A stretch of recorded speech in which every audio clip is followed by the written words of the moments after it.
तो फिल्म की शुरुआत होती है और हम कैरोलाइन को देखते हैं।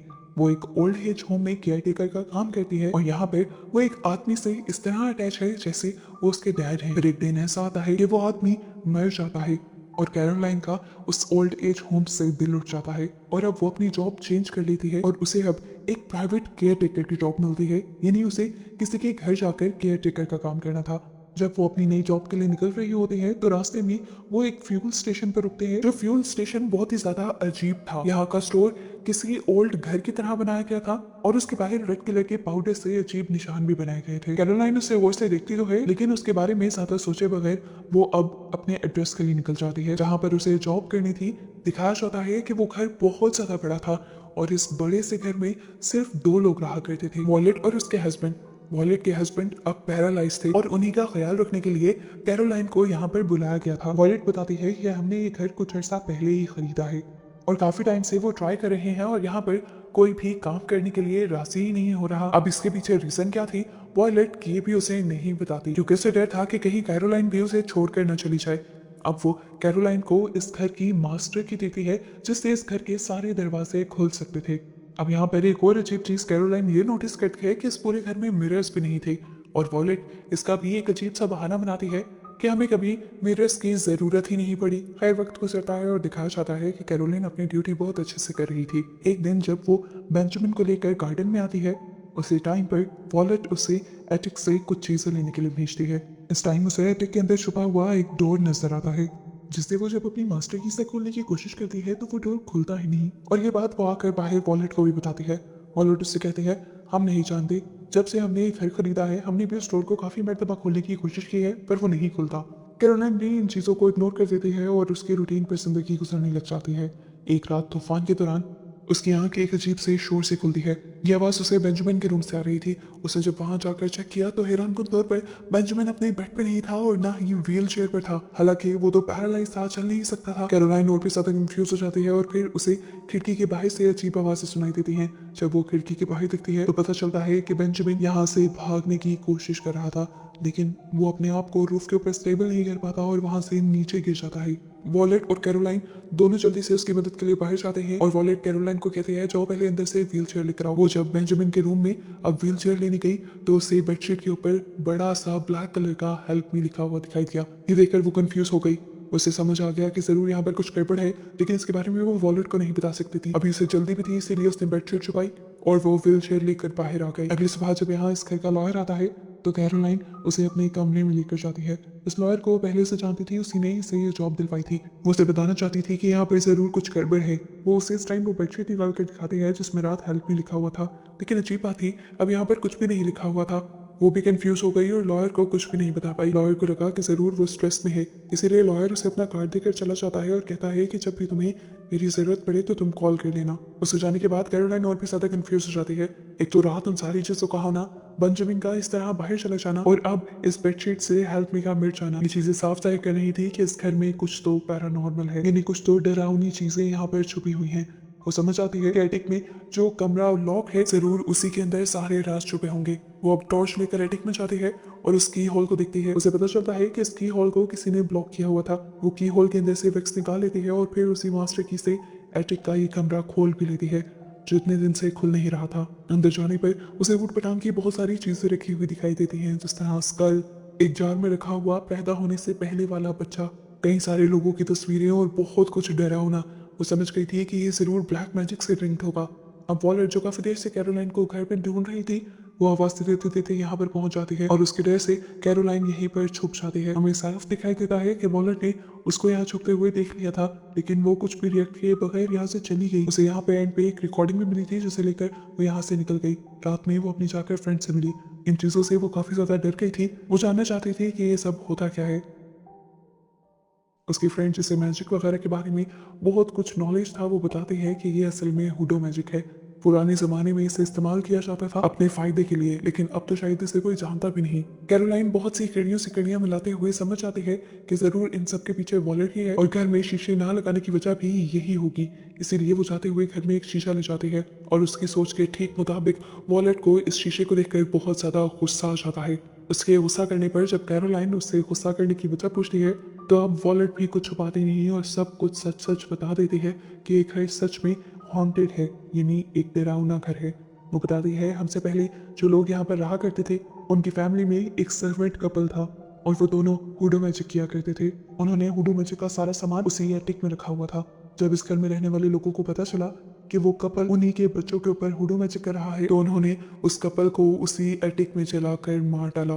फिर पता नहीं क्या हुआ, आहिस्ता आहिस्ता इस फैमिली के सभी लोग मरते रहे और यहाँ पर बचे तो फिर छोटे वो 2 बच्चे जिनके ऊपर हुडू मैजिक किया गया था। काफी अरसे तक वो यहाँ रहते रहे और फिर अब कुछ अर्सा पहले हमने उनसे ये घर खरीद लिया है। हम जब भी यहाँ पर कोई मिरर लगाते हैं तो हमें मिरर में उस कपल की परछाई दिखाई देती है जिन्हें इन लोगों ने मार दिया था। वॉलेट कैरोलाइन को ये भी बताते हैं कि यहाँ पर आने वाले लोगों ने उन्हें यहाँ की नेगेटिव एनर्जी से बचने के लिए बहुत कुछ बताया था, जिससे यहाँ रेड ब्रिक डस्ट, एक लाल रंग की मिट्टी जिसके ऊपर पॉजिटिव किस्म का जादू किया जाए तो वो यहाँ की नेगेटिव एनर्जी को दूर रख सकती है। ये देखकर कैरोलाइन को याद आया था कि जब वो यहाँ आ रही थी तब भी एक फ्यूल स्टेशन के बाहर ऐसी ही रेड कलर की डस्ट पड़ी हुई थी। यहाँ पे वॉलेट कैरोलाइन को एक बड़ी हकीकत ये भी बताती है कि उसके हस्बैंड बेंजामिन पैरालाइज नहीं है, बस हुडो मैजिक और यहाँ की नेगेटिविटी की वजह से उनके जहन में एक ऐसी सिचुएशन बन गई है जिससे उन्हें लगता है कि वो पैरालाइज्ड हैं और वो पैरालाइज्ड एक्ट करते हैं। वो अपनी असल हकीकत को आज तक समझ नहीं पा रहे। अब कैरोलाइन जो यहाँ आई ही बेंजामिन का इलाज करने के लिए थी, वो सोचती है कि मॉडर्न तरीके से ना से पुराने तरीके से ही बेंजामिन का इलाज कर लिया जाए। इसीलिए वो एक हुडो मैजिक के एक्सपर्ट के पास जाती है और बेंजामिन की सारी हालत और इस घर की स्टोरी बताते हुए वो उससे कुछ चीजें लेकर आती है और कुछ तरीके पूछ कर आती है जिससे वो बेंजामिन का इलाज कर सके। अब वो जब ये मैजिक आकर रात में बेंजामिन के ऊपर अप्लाई करती है तो सच में बेंजामिन जादू के असर के बाद बोल पड़ता है।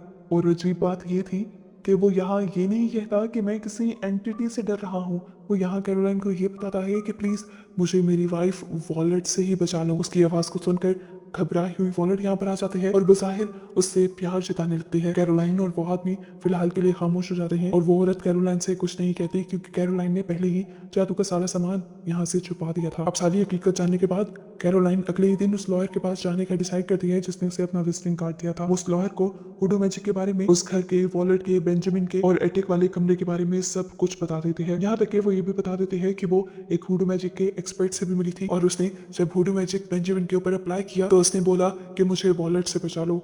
इस लॉयर को अभी तक कैरोलाइन की बातों पर यकीन नहीं आ रहा था, इसलिए कैरोलाइन उसे उस गैस स्टेशन पर लेकर जाती है जहां उसने रेड डस्ट की लाइन देखी थी। उसे लग रहा था कि जरूर इस लाइन का हुडो मैजिक से कोई ताल्लुक होगा और यहाँ कोई तो ऐसा मिल जाएगा जिसकी वजह से लॉयर को हुडो मैजिक पर यकीन आने लगेगा।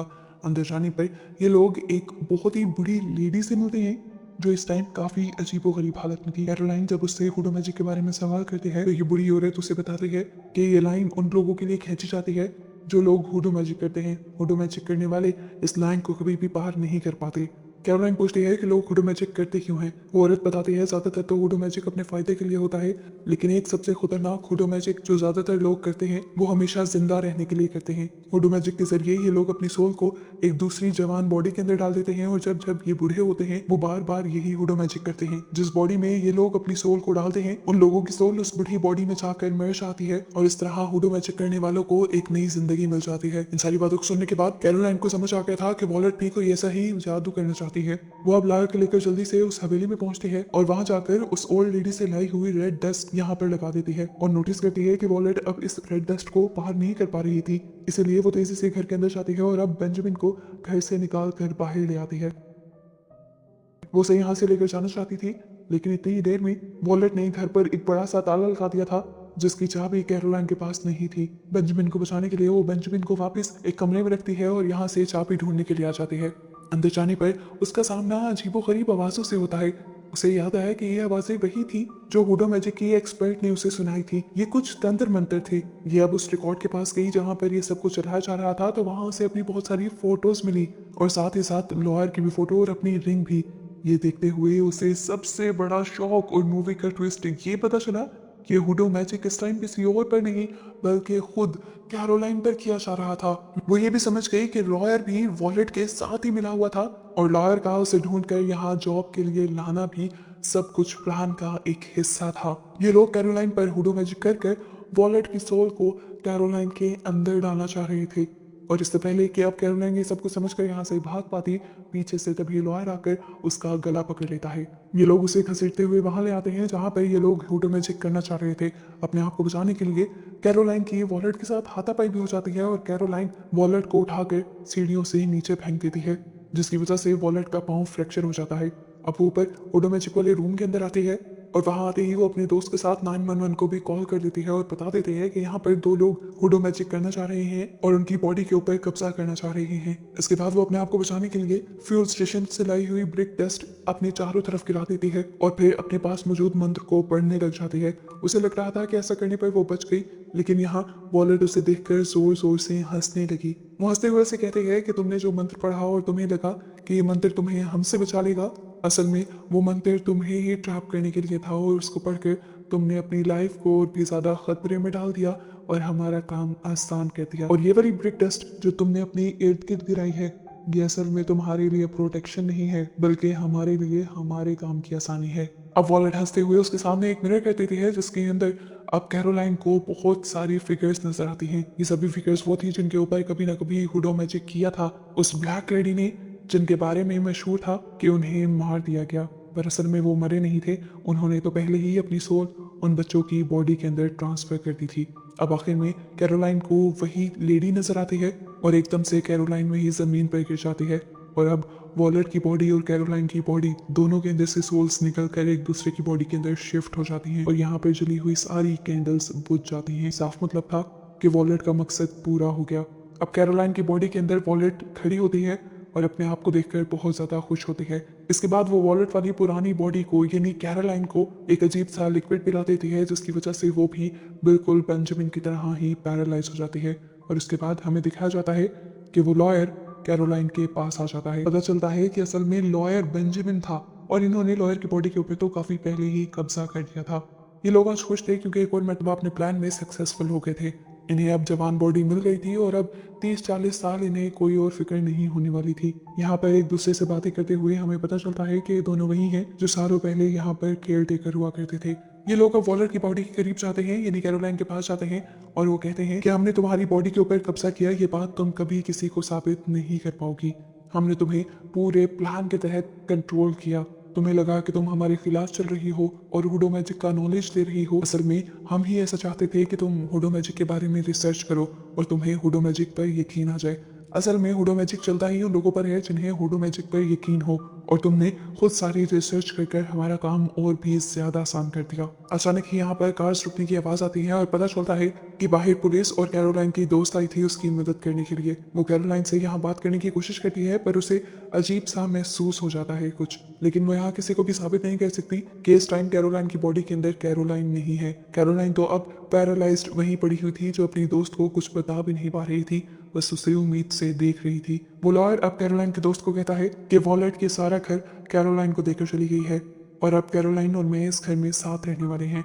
उसकी दोस्त कंफ्यूज तो थी पर वो कुछ कह नहीं पाई और यहाँ से चली गई। जबकि मूवी के पोस्ट क्रेडिट सीन में हमें असली कैरोलाइन और उस लॉयर को दिखाया गया जो बूढ़ी बॉडीज के अंदर थे और एक दूसरे को देख रहे थे। वो कुछ नहीं कर सकते थे अपनी मौत का तमाशा देखने के अलावा। और ऐसे ही बस उन्हें दिखाते हुए ये मूवी यहाँ खत्म हो जाती है।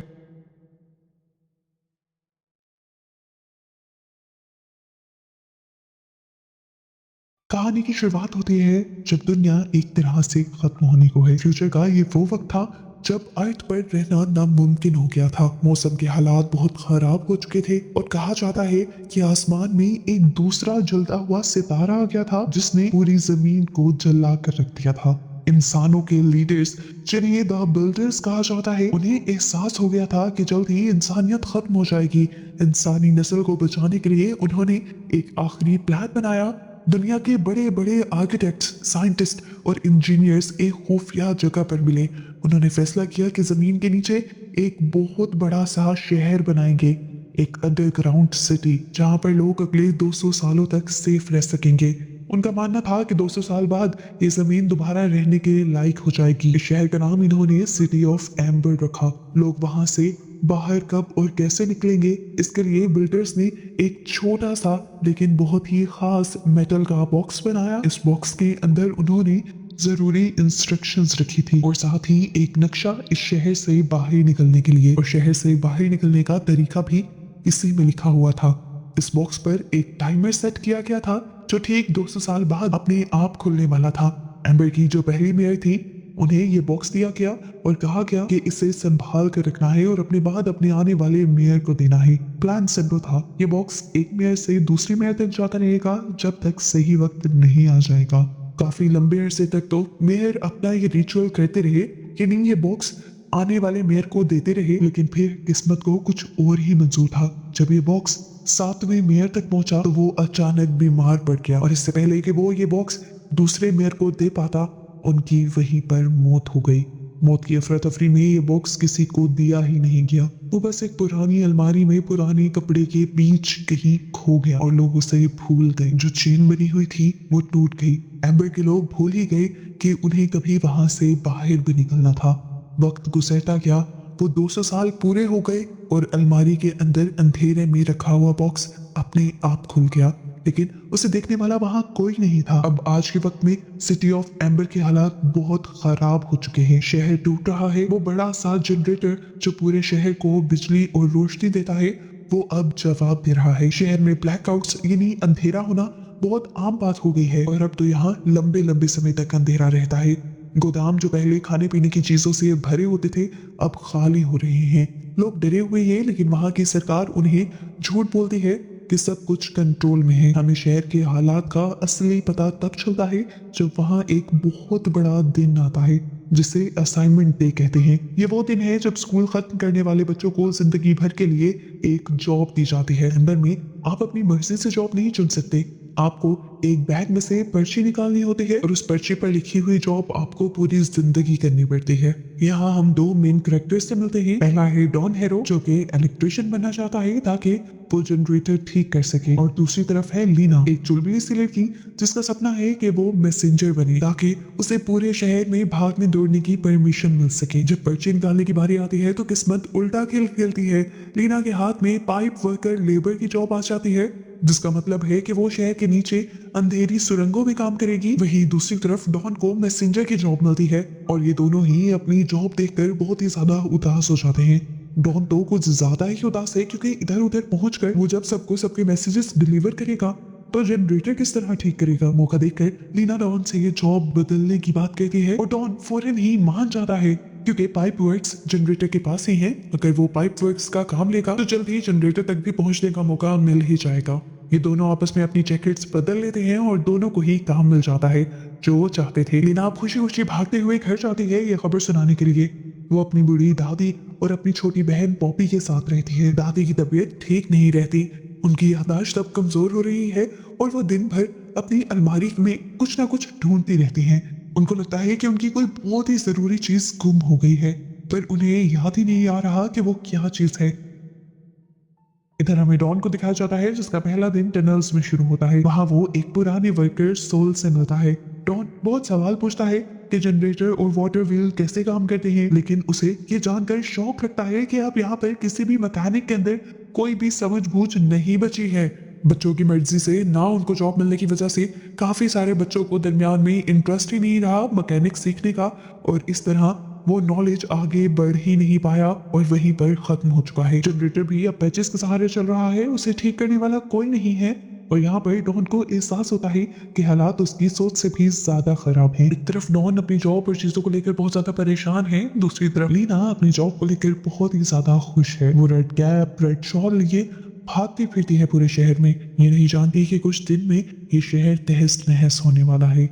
एक दिन ऐसे ही मैसेज देते हुए वो देखती है कि एक आदमी शहर के अननोन रीजन से वापस आया है। वो चिल्ला रहा था और उसने सबको बताया कि उसने अंधेरे में एक बहुत बड़ा जानवर देखा है, एक मॉन्स्टर देखा है। वो सबको वार्न कर रहा था कि वो मॉन्स्टर सबको मार देगा। उसने मुझ पर भी जानलेवा हमला किया, लेकिन गार्ड्स यहाँ पर उसे पकड़ लेते हैं और उसे पागल समझते हैं। उन्होंने इस आदमी को इसलिए भी पकड़ा था क्योंकि वो शहर के अननोन रीजन में गया था जहाँ पर जाना मना था। गार्ड्स उसे घसीटते हुए यहाँ से ले जाते हैं और पीछे उसके पास से कोई चीज गिर जाती है। ये एक बड़ा सा सीन था जो सच में एक बहुत बड़े कीड़े का लग रहा था। लीना उसे उठा लेती है और छुपा लेती है और यहाँ पर उसे एहसास होता है कि शहर के अननोन रीजन के अंधेरे में कुछ ऐसा राज छुपा है जिसके बारे में कोई बात नहीं कर रहा। कहानी में एक नया मोड़ तब आता है जब लीना अपने घर होती है। उसकी दादी फिर अलमारी में कुछ ढूंढ रही होती है। और तभी उन्हें वो पुराना मेटल का बॉक्स मिल जाता है, वही बॉक्स जो बिल्डर्स ने छोड़ा था। छोटी पॉपी उसे पहले ही खोल लेती है और उसके अंदर के कागज चबाने लगती है और लीना मुश्किल से उन टुकड़ों को बचाकर जोड़ लेती है। उन कागजों पर अजीब सी लिखावट थी जो एम्बर में नहीं होती थी। लीना समझ जाती है कि ये वही जरूरी चीज थी जो दादी ढूंढ रही थी। लीना उन टुकड़ों को कागज की पजल की तरह जोड़ने की कोशिश करती है और उसे कुछ कुछ लफ्ज समझ आते हैं, जिस तरह इंस्ट्रक्शन, रिवर, डोर। उसे यकीन हो जाता है कि ये वही शहर को बचाने का रास्ता है जिसके बारे में कभी उसने अपने दादा और अपने बाबा से सुना था। वो इसे लेकर मेयर कोल के पास चली जाती है, लेकिन मेयर को लोगों को बचाने में कोई इंटरेस्ट नहीं था। वो एक करप्ट और मतलबी आदमी है जो लोगों को झूठी तसल्ली देता रहता है, जबकि असल में वो शहर का बचा कुचा राशन अपने लिए छुपा रहा है। जब लीना उसके ऑफिस में होती है, वो दीवार पर लगे पुराने मेयर की तस्वीरों में वही मेटल बॉक्स देखती है जो 7वें मेयर के हाथ में था, और वो 7वां मेयर असल में लीना के ही दादा थे। अब उसे पक्का यकीन हो जाता है कि ये बॉक्स बहुत ही खास है। लीना को लगता है कि उसे मदद की जरूरत है, इसीलिए वो डॉन के पास जाती है। दोनों मिलकर समझने की कोशिश करते हैं। उन्हें समझ आता है कि ये इंस्ट्रक्शंस पाइप वर्क्स की तरफ इशारा कर रही हैं जहां डॉन काम करता है। कागज पर एक दरवाजे का और बाहर निकलने का भी जिक्र था।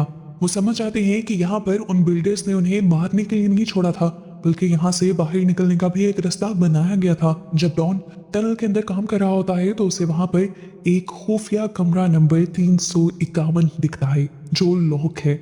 वहां उसे एक बड़ा सा जानवर भी दिखाई देता है, एक म्यूटेटेड मोल जैसा कीड़ा, जिसे देखकर वो बहुत ज्यादा डर जाता है और वो कीड़ा भी उसका पीछा करता है। इससे साफ जाहिर हो जाता है कि अब इस बंकर्स के अंदर और रहना ज्यादा खतरनाक हो चुका है। अब यहाँ पर मॉन्स्टर्स पैदा होने लगे हैं। आज एक हुआ है, कल 2 होंगे और फिर हजारों, और ये इंसानों को खत्म कर देंगे। बाद में लीना और डॉन देखते हैं कि जो फूड गार्ड है, जो सारे राशन की रखवाली करता है, वो चुपके से उस कमरे के अंदर जा रहा था। उन्हें लगता है कि लूपर चोरी कर रहा है। जब वो किसी तरह उस कमरे के अंदर घुसते हैं तो वो हैरान रह जाते हैं।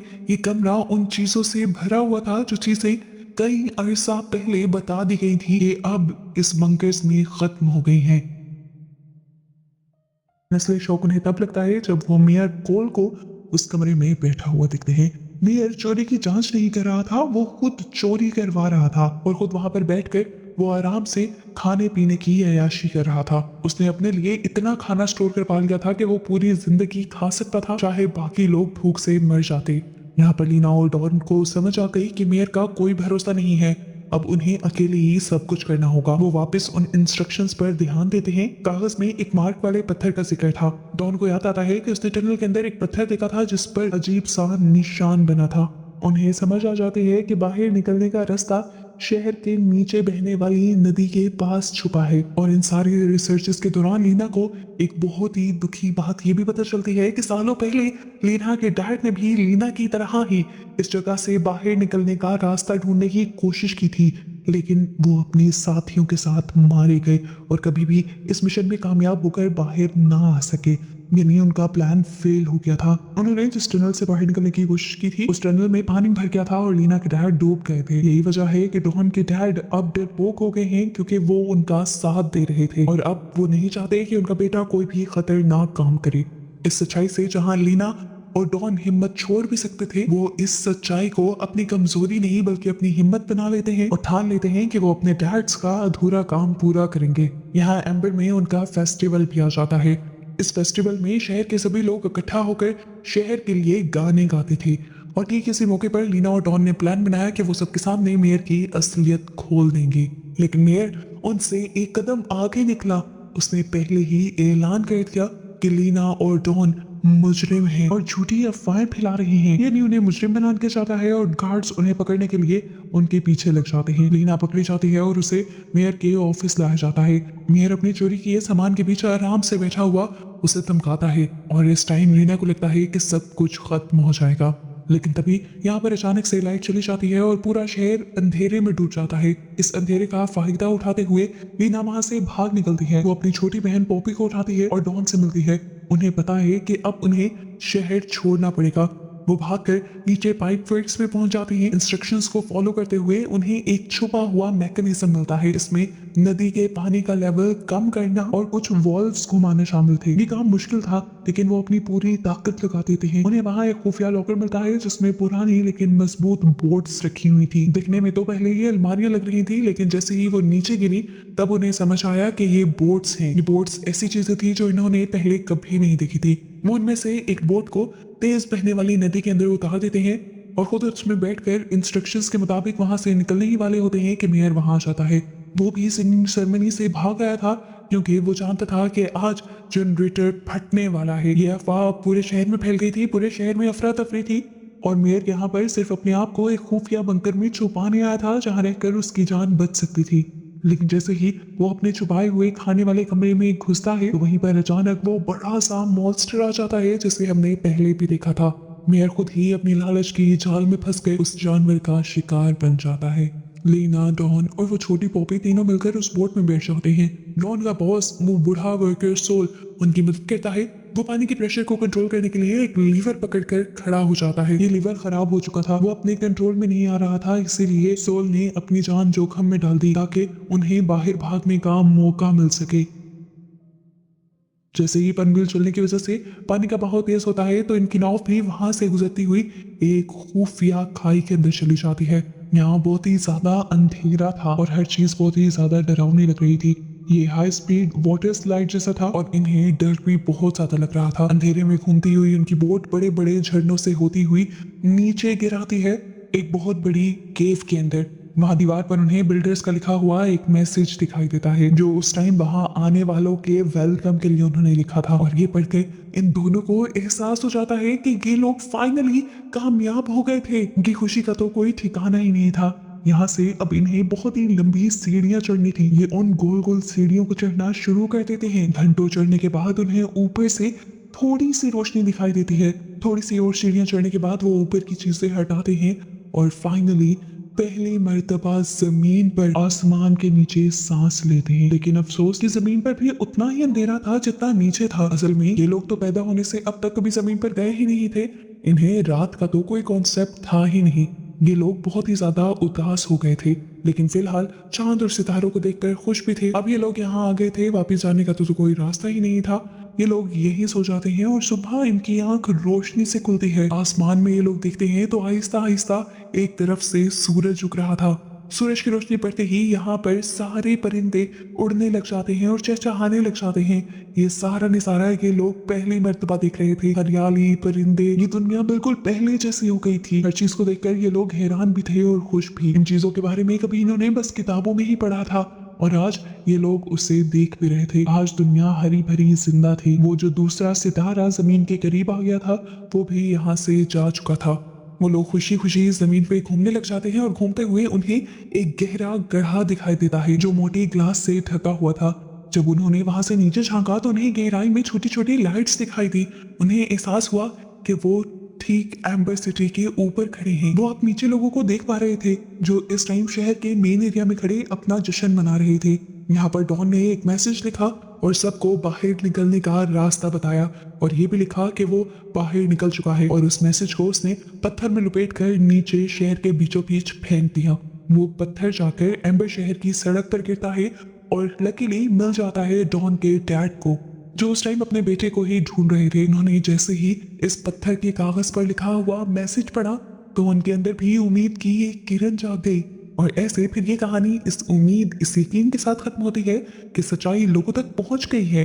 बुरा मेयर मर गया, राज खुल गया और बाहर आने का रास्ता अब सबके लिए खुल चुका है। लीना, डॉन और पॉपी सूरज की रोशनी में खड़े हैं, ताजा हवा में सांस ले रहे हैं, एक नई जिंदगी शुरू करने के लिए तैयार हैं, ये जानते हुए कि जल्द ही एम्बर के बाकी लोग भी उनके साथ होंगे। वो लंबी अंधेरी रात अब आखिर खत्म हो चुकी थी।